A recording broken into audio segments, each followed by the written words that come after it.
Welcome to the BBC World Debate in Delhi. Our three panellists will be joined by our audience both here at the World Economic Forum India Summit and around the world on television, radio and social media. Joining me on the panel, Piyush Goyal is Minister for Coal, Renewable Energy and Power. He headed publicity and advertising, including social media, for the BJP's election campaign, which they won so resoundingly in May. Representing corporate industry, Sunil Bharti Mittal, Chairman, Chief Executive and founder of Bharti Enterprises, whose Bharti Airtel is a main mobile phone pioneer and provider here. And from civil society, Aruna Roy, a leading social activist and transparency campaigner. Ladies and gentlemen, the participants in this BBC World Debate from Delhi.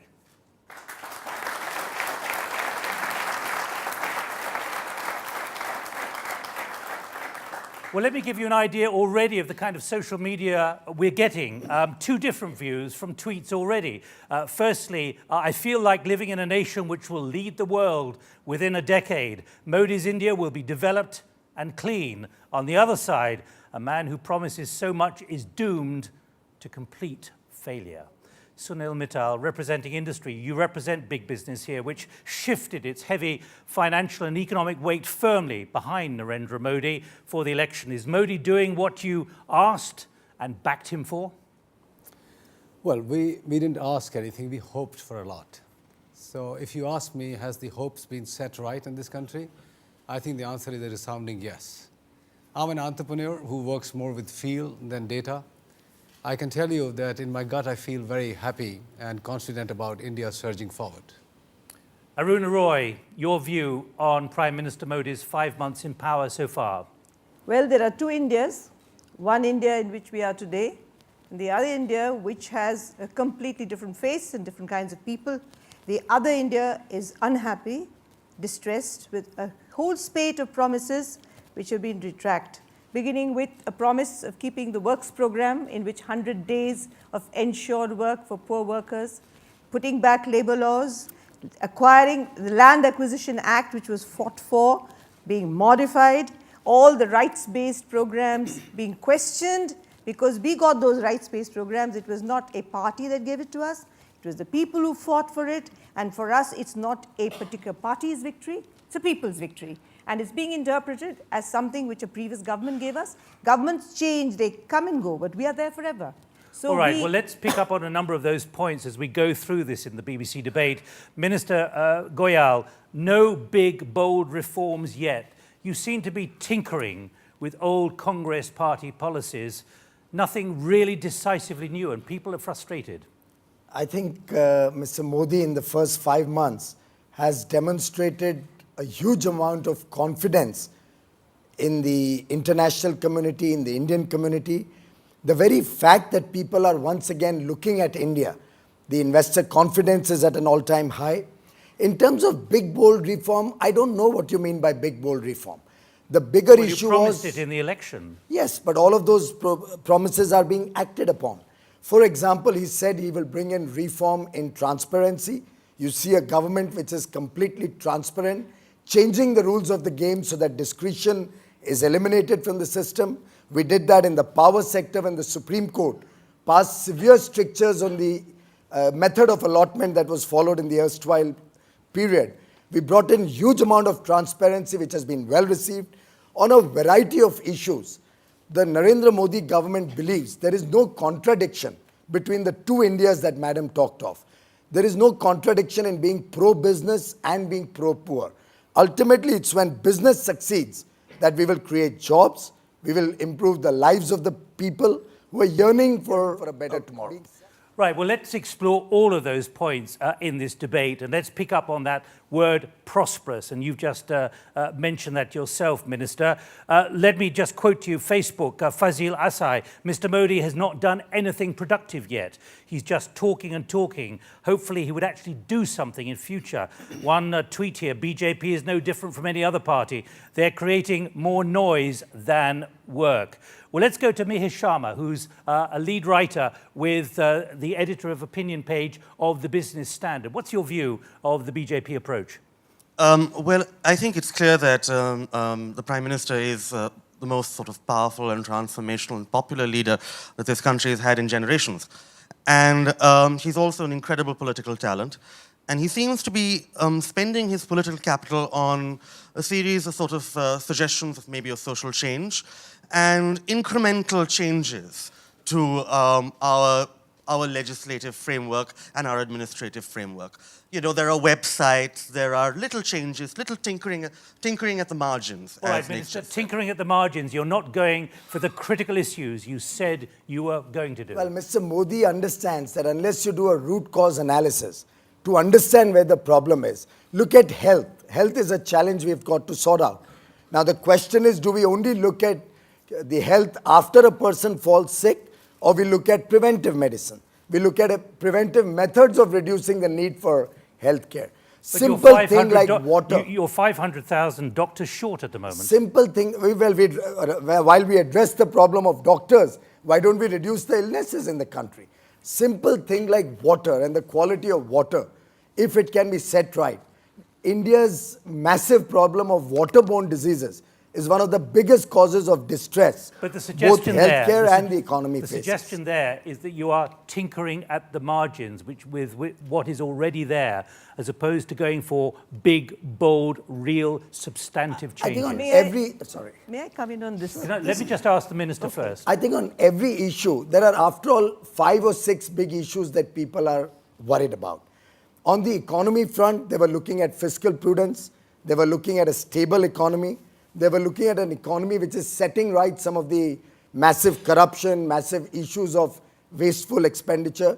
Mr. Modi is focusing on setting the economy right, getting India back to that high growth rate that will bring in jobs, that will bring in economic prosperity for the common man. Mr. Modi is also focusing on specific issues which address their day-to-day lives, whether it's health, whether it's education, the outreach program to get students interested in national development, students engaged in society building, students who are looking at a brighter future which is vocation and skill based, not necessarily just going to school and coming back, but making them employable. I think the focus that Mr. Modi has, whether on education, whether on preventive healthcare, whether on skill development, what Mr. Modi is working on is a 5-day test match, not a T20. 5-day test match, not a T20, a reference there to cricket. Right, Aruna Roy, your view. I think this government has sorely disappointed us with its transparency regime. When you were in the opposition, you promised us the whistleblowers bill, you promised us a Lokpal, they've been passed by Parliament. In the 6 months, you haven't notified it. 40 RTI activists have died, 10 of them because they didn't get basic information under the Right to Information Act under Section 4. Your government could have produced templates for all the ministries and all aspects of the central government and the state governments that are under your party now to put out templates of information. You haven't done that. With the MGNREG, that is the works program which gives 100 days guaranteed employment, you have really started diluting the act. When you talk about 18 million jobs, what you're really looking at is the 10 crore, which is how many? 100 million people who are really working today. Right, we're going to explore some of those issues, but you are deeply uncomfortable. We are very uncomfortable because promises, there's more rhetoric, but there's very little action. And in fact, in some cases, it's going back. Sunil Mittal, you heard there that suggestion that really there's only tinkering at the margins, nothing going for the core of the changes that are needed. A big bang is needed. What's the view of corporate industry? I completely disagree with Aruna because her position has not changed. She was exactly like this 4 or 5 years back under the previous regime, and I think she has exactly the same views today. You can always come from a negative position and stay in that zone for life. I don't belong there. I belong towards the most positive side of the society where hope is very important. What is Prime Minister Modi doing here today? He is involving the nation like no other leaders are ever involved. No leader or no government, handful of ministers or bureaucrats can change this country. The society needs to be involved to change this country. He is giving a clarion call to everyone to get involved. The people at large, the corporates, the bureaucrats, the politicians. I can tell you, I've watched the governance for a long period of time, nearly 40 years now. I've never seen a more hardworking government. I've never seen a more open and transparent government. They are making themselves in some sense, less relevant for doing things in India. And I think that is a mark of a great leader, that you will remove yourself from day-to-day involvement in governance, yet you will create an enabling environment. I want to give you one example. There are many who say he's drilling down deep. Yeah, and so- it's the Prime Minister taking an active personal interest everywhere. Absolutely. So look at the Swachh Bharat. The minister spoke about how you can deal with a lot of disease in India. Sanitation is a big issue. Many people are getting involved. I mean, what you are seeing today is people are going to stand up and start to check people creating poor sanitation, creating dirt on the roads. That's a large amount of work going on there. It's a fundamental mindset change that's happening. And I want to point out one example from history. In the Second World War, Russia was in a bad shape. People were dying like flies. And General Khrushchev was walking up and down. This is depicted very nicely in a story. And he said, what can we do? One soldier took the courage and said, give us hope. And he picked it up and he said, that is what we need to do. Right. I think for a leader, that is most important. The rest changes automatically. Right. Well, India has fallen to 142 out of 189 in the World Bank Index of Countries for Doing Business. And as N.K. Singh, an advisor in the Finance Minister's office, says, India remains among the most over-regulated countries in the world, a manufacturer having to comply with 70 regulations and file 100 returns each year. What's it like trying to set up a business at the moment? We're joined by Rajiv Mantri, who's executive director of a company which is involved in nanotech. Is it easy to set up a company these days? Thank you. Sit down, actually. I'm a member of the One Global moment. Shapers community, and Start again. I'm a member of the Global Shapers community. And my question to the panel is: India has been synonymous with red tape and bureaucracy for a long time, and the Prime Minister was elected on the promise of minimum government, maximum governance. Whether it's starting a business, operating a business, even closing down a business, we all know it's extremely difficult. So, Are you experiencing this yourself at the moment? very much so. Very much What's so. in the way? So I would specifically point to the New Companies Act, which is a new set of corporate regulatory sort of rules which have come in. And that has made business very difficult for small enterprises. Has anything changed in the last 5 months?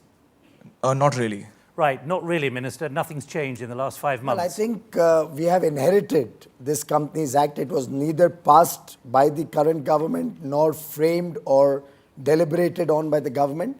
We have only had one session in which it was probably the most productive session that Parliament has ever had in a long time. We have another session coming up soon where you could see changes in the rules. But you could see recognise changes. this frustration. Yes, That's the critical thing. his angst is absolutely You've got a right. young entrepreneur who wants to set up businesses. That's right. The Companies Act was deliberated on by in the earlier government. A lot of criticism was made, and I was a part of that criticism, but we need to set it right. I think the government has already taken it under consideration for improvements going forward. But since a lot of people talked about the ease of doing business, one must recognize it's a 67-year-old legacy. In our government, for example, we told all the bureaucrats, you cut down the layers of decision making. In my own ministry, I've been asking them, I won't sign a file unless there's a policy perspective to it.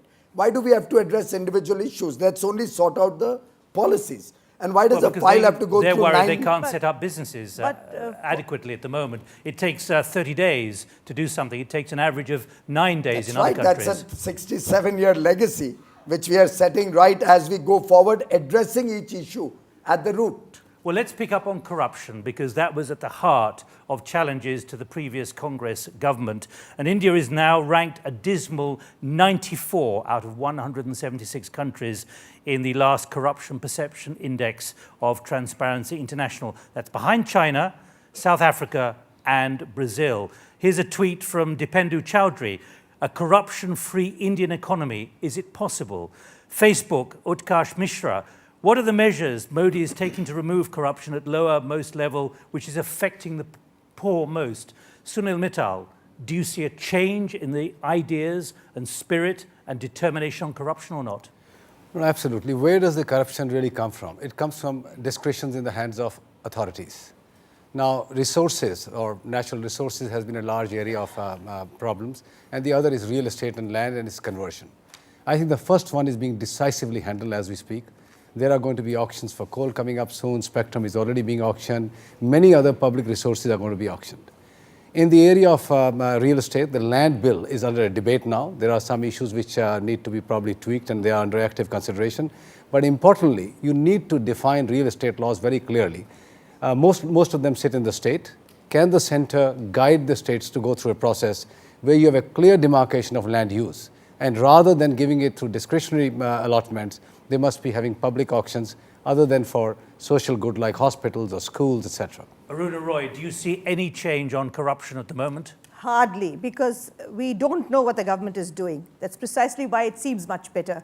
It's an opaque government. We don't know what's happening. There is no policy statement, fiscal policy. We don't know what's the next 5 years. We don't have a roadmap.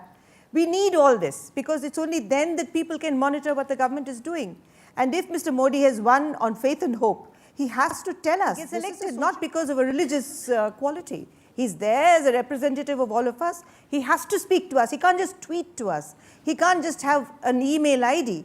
He has to have consultations. He has to meet us in person. He has to you're talk hiding. to us. You're hiding. You're not being open. You're not being, you're not being transparent. You're not being visible enough. A lot of people are complaining that there's an overdose that they are going through. No, there was an overdose during your election campaign, but not now. The amount that this government is talking when it is required But to you communicate. talk to us, but not, you don't listen to us, you don't answer us. Well, we don't talk to people who are only necessarily looking at obstructing government processes and exceedingly improvements. sorry, right to information has not been obstructive. It has opened up decision making, and India, you may not know it, but India is ranked as the best act in the world. The government has refused to join international fora, but it has got kudos from all over the world. You don't recognize it. And Mr. Mittal says, I say the same thing. Well, let me hear Mr. the minister. Mittal, Well, it's the not a people of question of Minister. whether you say the same thing or not, Aruna Roy, whether the let me hear the principle minister. changes or not. Well, the people of India in any case have passed judgment on whether that was the promises and the rights were good for them, or they are happy to look at delivery and performance. He has a track record in Gujarat where he's actually, even in the real estate sector, completely computerized and completely eliminated discretion. In fact, if you see in terms of performance, this government is focusing more on debottlenecking all the processes, getting government out of the lives of people. Well, a simple example. What about the idea? A simple example. Minister, but let me put to you. May I that give you a simple example? Corruption remains endemic in this country. Corruption starts, as he said, with discretion. Look at a toll booth. A toll booth has an opportunity for you to pass through paying the toll or paying a bribe. Instead of that, we are completely making it electronic toll booths. Already 900 toll stations have been converted to electronic in this short period. Now, if in 1 year we can eliminate manual toll booths, look at the enormous advantages it has, the savings in diesel and petrol, travel time, the speed with which you can go. The whole world has it. And India has been deprived. So 67 years of deprivation being sorted out is a process. Well, let me it's talk not about something that happens in 1 month. Let me put to you the principle, Sunil Mittal. The outgoing finance minister, Mr. Chidambaram, said no one cares about corruption when growth is 10% and everyone's doing well. If growth has slumped to 4 to 5%, then large numbers blame corruption, which remains endemic. What's your experience? After all, there was a corruption problem, significant problem, where a large number of licenses had to be abolished summarily because of corruption. Yeah, I say the same thing. The issue is not about 10% growth versus 5% growth. India has had 5% growth for decades before 91. It doesn't mean that the corruption didn't exist at that point in time. There's no correlation. What the basic problem with corruption is discretions. And I always enjoy challenges from Aruna because, I mean, I have great respect for her because she has, in her own way, a view about the society and how she feels they're not getting the fair share from the government.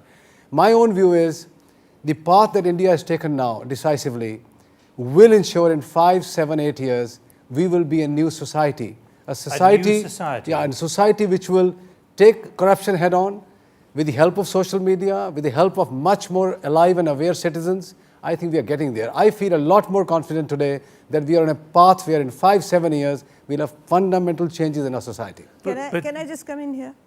I have great hope in the Indian people. I don't have any hopes in a single leader, no matter which party that leader may belong to. I have great faith in the Indian Even people if and I he live with frees them. us. Please, please, please. Even just if he let me- frees us No, no, no. of No, let me finish what I'm saying. I waited for you to finish, so you must. Please. So people in India, the best way to resolve anything is democracy. We've taken it. And democracy means decentralized decision making, decentralized monitoring. How, no matter even if God came down and became the Prime Minister of India, he can't or she can't control what's happening in every single village. But There are Arun Roy, millions of people. So I think what we really need are systemic changes. And we don't, and this trickle-down theory has simply not worked for us. Arun Roy, are you being too bleak? Since the election, there have been 2 state elections in Haryana and Maharashtra. Yes. BJP has been returned with thumping majorities, reversing Yes. the political situation in Maharashtra, which is where Mumbai is. Yes. So in other words, democracy surely is working at the moment. Democracy, if it's just the vote. Yes, it's working in some states. In Rajasthan, murmurs have already begun. In 4 by-elections, in 3 you've lost. So it means that people are rethinking what they want now. Because if you're going to put back pensions, say no information, you're going to say all that, no food, the right to food has not even been enacted, then they now see, achhe din to nahi aaye. But that's your protection for good governance. All right. The murmurs I think- and restlessness is your Well, insurance. I think the nation is tired of this kind of doles. The nation is looking for self-reliance. The nation is looking for jobs. That is what Well, this let's talk about government that is now focusing then, on. because the campaign is make it in India. Make in India. Make in India. That's the Prime Minister's big idea, inclusivity as well. We've had one tweet here. Will the government unleash the private sector? Will it acknowledge it's the private sector that will drive growth and development? Is that the direction you're moving in? Because there are many who are concerned about that. I think it's not about ownership. It's about vision. It's about leadership. We believe every sector has to perform. The public sector has its own duties. The private sector has a great role to play in taking the country forward. And I see no contradiction between the two. Both can coexist. Both can perform well. There are instances where private companies have failed in a sector, and there are instances where public companies have succeeded tremendously in another sector. So I think it's more about vision. It's more about sincerity of purpose, it's more about leadership, it's more about honesty. And that is what Mr. Narendra Modi brings to the table. That is what I see is the paradigm shift which Sunil just mentioned. That the people in India finally are tired of just promises and rights. They want actually delivery in their homes. That is what we are focusing on. But can you, representing business, Sunil Mittal, there's been deindustrialization in this country. Only 15% is involved in manufacturing. The aim is 25%. Is that really achievable? So much being made in India when the capacity simply isn't here. Yeah, so there is a serious cause of worry, and it's not in the last 5 months. Even the previous government was talking a lot about manufacturing. The previous Minister Anand Sharma was very, very keen on stepping up manufacturing. They brought national manufacturing policy in place. The fact is, there's a lag. I mean, we have suffered heavily in the manufacturing area. 16% of India's GDP is not enough to create jobs. We need to get to 22% as soon as we can. Therefore, to go after manufacturing, make the clarion call of Make in India is a wise one. Arun Roy, do you see the rural areas becoming a new seat of manufacturing I or not? find that they are being displaced from what they used to manufacture. I find women who used to make rakhis and sell them for us for a festival we will have. We tie these friendship bands. We now have rakhis from China. Banarsi sari weavers are being accused of going to NREGA, but we have Banarsi saris woven in China. We have only Chinese goods in our market, and our people are getting displaced. So there's something wrong in the way we are looking at Yeah, it. Arunaji, you were in government 10 years when this happened. I'm extremely sorry. I'm not a member of the Congress party. I do not, and I strongly object to this statement. I said the same thing to every political party in power, and I'll say it again. And rights-based laws are not doles. You're transferring democratic decision-making and power to the people to say, now it's not my responsibility alone. You also have to monitor the government. It's your option. If you sit down and look at how your panchayat is functioning, you'll get it. Otherwise, you won't. You must demand and continue with your battles at the grassroots. Right, In fact, it's a great responsibility. It's not a dole. Let's look at another challenge now, infrastructure. A country which is still struggling. It's estimated that $1 trillion worth of infrastructure investment needs to be done with building roads, with sewage, as more and more people move to the city, power as well. I'm joined by Alok Kirshaga, who's a senior partner with McKinsey, the Asia Centre there. What's your analysis? I think that the importance of infrastructure is, of course, well understood, but to actually make it happen has to be a public and private partnership. It has to happen on the basis of transparent policy and active private sector investments in all aspects. Today it's been very limited, only in the roads area. I think it has to expand not just to power, but also to social infrastructure. Is it achievable, do you believe? I believe it is if we take the right innovations to first solve the current problems we have, particularly in power and in roads, and then have a bunch of innovation, particularly in the financing area, to enable it to happen. So the question I have for the minister is really, when you talk about the government and business partnership, what does the government need to do differently to enable this, and what does business need to do differently to enable much more successful infrastructure? Because the last government made great commitments on infrastructure and found itself bogged down in rights, in contracts and everything else under the sun. I think three important elements to getting infrastructure off the ground, which we are focusing on. One is the massive corruption and the economic situation which deteriorated in the last 5-6 years has caused interest rates to become completely unaffordable. Most infrastructure projects today are stuck because of very high interest rates. I think with a better management of the economy, that will be an important element to bring infrastructure back on track. The second is parity between the public sector and the private sector. For example, a simple thing like transmission lines in India, by and large done publicly. Private sector was invited. We had only 4% private sector engagement, but the laws were different. Public sector got a preferred treatment, private sector had a problem. We've now set that right. We made sure everybody is at parity. Let there be competition. And for example, transparency, a simple thing which we did, I'll tell you how big an impact it can be. Traditionally, India has looked at purchases through an envelope. So everybody bids into an envelope. There's great potential to cartelize, great potential to be corrupt.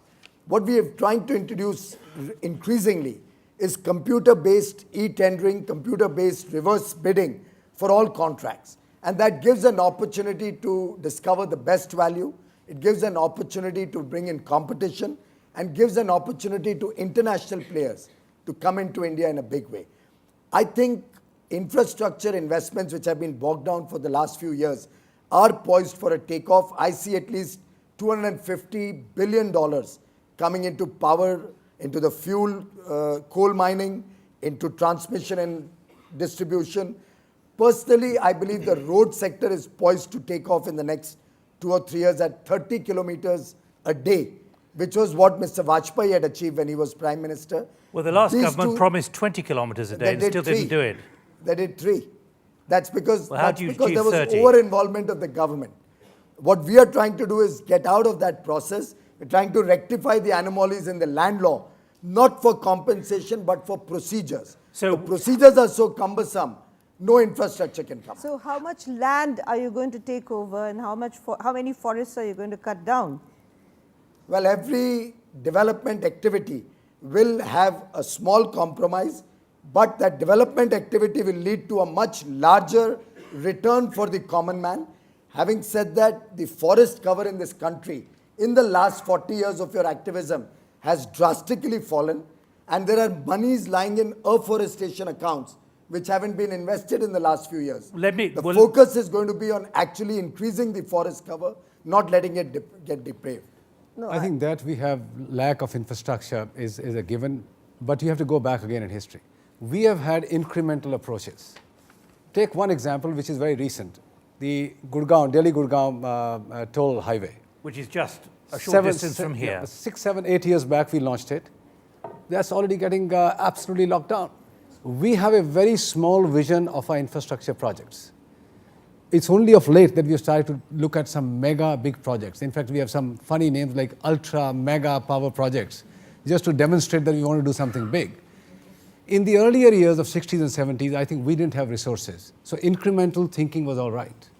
Today, we need to think very, very long term. We don't want to build roads and bridges for 20 years. We have to think of 100 years. India, the nation which is consuming cars, motorcycles, transportation is increasing.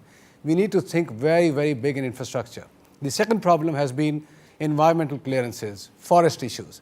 When a country develops, there will be some compromises.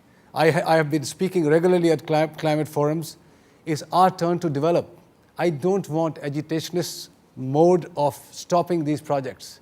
We have to be careful for our environment, forests, but at the same time, I don't want people who are interested in keeping India poor using the bogey of either forests or environment. We have to develop. We don't want a poor India, and I object to it. But we want a just India. I agree. We do not. How can you disagree who with that? Who pays the cost? Why don't you have it dug under your houses in Delhi? Why didn't Lutyens Delhi have completely removed because we find iron ore under it? It's always the most poor, the person who has access to power the least, whom we uproot. But so just therefore, India, there is, I there is agree no, with you, this Arunaji. I'm business of sorry. saying the I cannot activists have disagree stopped with it you on that. no, it's not correct.